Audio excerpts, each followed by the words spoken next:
how to create custom stamps in Procreate 5. Hi, it's Yushin and welcome back. So you're going to start by creating a square canvas. I'm using the default square canvas. Then you're going to draw out the stamp that you want. It can be text, it can be a drawing, it can be anything that you want your stamp to be.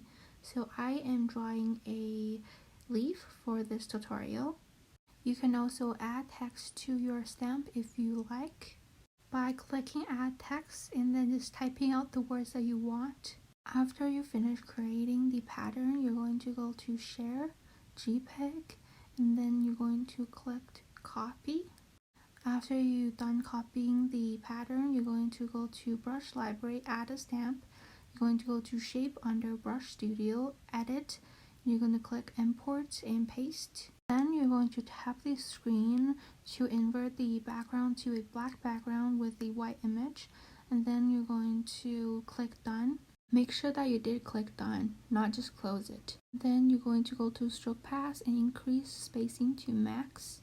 And then you're going to go to Apple Pencil, and then you're going to change the opacity from max to none. That means the opacity of your stamp won't be determined by the pressure of your brush. And then you're going to go to properties, and then you're going to open stamp preview, and then you are also going to change the maximum size of the stamp and also the minimum size.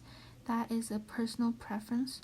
So you can change that around, and then you're going to go to about the brush and you're going to name your brush.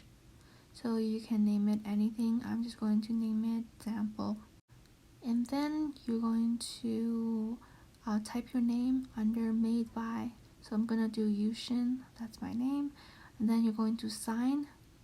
So if you're sharing this brush to a friend of yours, you can still get credit. And then you can import a picture of yourself or your artwork if you like.